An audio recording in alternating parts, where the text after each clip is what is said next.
Tropical Typhoon, Chairman TV.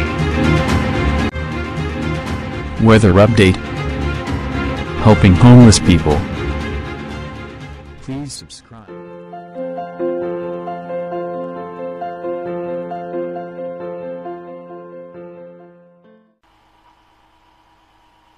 Magandang umaga po. Ito po ang latest update natin ngayong araw, October 26, 2023. Patuloy nga pong umiiral sa ating bansa itong Northeast Monsoon o yung amihan. Dito nga po sa may parte ng Ilocos Region, Cordillera, Cagayan Valley and Central Luzon. Maging dito naman po sa may Metro Manila, asahan natin po na abot po tayo ng Northeast Monsoon.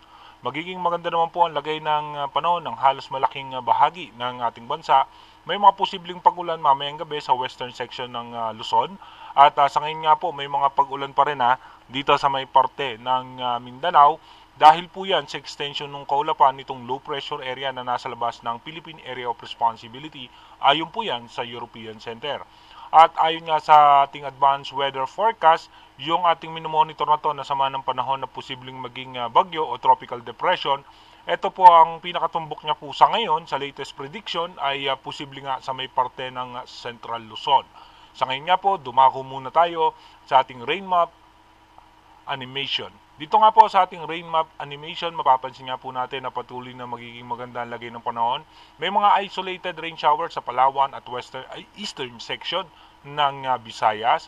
At pagdating naman po ng alas 8 mamaya, asahan pa rin po natin na magiging maganda ang lagay ng panahon. May mga pulupulong pag-ulan sa eastern section pa rin ng Visayas at maging dito nga po sa may Palawan.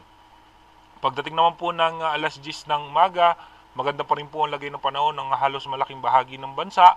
Asahan pa rin po natin may mga biglaang pagbuhos ng pag-ulan dito nga sa may parte ng Palawan at dito po sa may parte ng Visayas. At asahan po natin sa Metro Manila naman yung localized thunderstorm.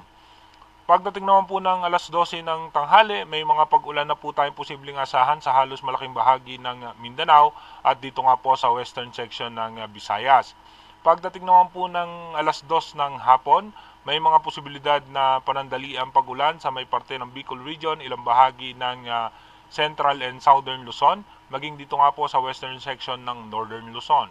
Pagdating naman po ng alas 4 hanggang alas 5 ng hapon, mamaya, posible nga pong may pag-ulan sa western section ng Luzon. Ito nga po ay panandalian lamang at mahina at katamtamang pag-ulan. Merong mga posibleng malakas na pag-ulan dito nga po sa parte ng Mindanao. Pagdating naman po ng alas 7 mamayang gabi, tuloy-tuloy nga po magkakaroon ng mga posibleng pag-ulan pa rin sa Mindanao, western section ng Visayas at makulimlim na kaulapan sa may Palawan. Halos magiging maganda naman lagay ng panahon ng malaking bahagi ng bansa at meron din mga pag-ulan dito sa may parte ng Pangasinan, dito po sa Mindoro Provinces may posibleng pag-ulan. Pagdating naman po ng alas 10 ng gabi mamaya hanggang alas 11 ng gabi, meron pong posibleng pag-ulan muli dito sa Pulio Island, sa may Bicol Region, dito po sa may parte ng Mindoro Provinces may mga posibilidad na pag-ulan. Dumako na nga po tayo sa ating advanced weather forecast.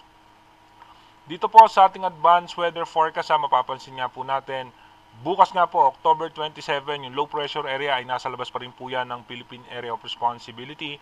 At pagdating naman po ng October 28, muli magkakaroon po tayo ng tailed end ng cold front o yung shear line. At lalakas pa rin po yung pagbugso ng Northeast Monsoon. Aabot nga po yan hanggang dito sa may parte ng Bicol Region. Pagdating naman po ng October 29, stable pa rin po nasa labas ng ating Philippine Area of Responsibility. Itong low pressure area at yung shear line ay posibleng makaapekto yan sa parte ng Bicol Region. Pagdating naman po ng October 30, posible nga po yung low pressure area ay papasok po yan ng Philippine Area of Responsibility. Nakapaloob na po yan halos sa may shear line. At sa ngayon nga po, hindi po siya masyadong lalakas. Possible lamang po yung tropical depression ayon po sa ating European Center. Dahil nga sa pagbugso ng Northeast Monsoon na nagpapahina dito sa low pressure area. At pagdating naman ng October 31, nasa eastern section po ito ng Bicol Region. At pagpasok na po ng November 1, dito po asahan natin may mga malalakas na pagulan sa Palawan at sa may parte ng Visayas dahil po yan sa low pressure area at yung shear line. Pagdating naman po ng November 2, ito nga po ay aangat sa may eastern section ng Central Luzon as tropical depression At pagdating naman po ng November 3, no? Rather November 3 as tropical depression, andito po yan sa Virac Catanduanes. At pagdating naman po ng November 4, ito po ay nasa eastern section ng Central Luzon. At pagdating nga po ng alas 8 ng gabi ng November 4, mapapansin nyo nga po ito po ay andito nga sa may karagatan ng Central Luzon, sa may parte ng Polillo Island. Dito nga po, papansinin natin na posibleng mawala yung northeast monsoon o yung pagbugso ng northeast monsoon.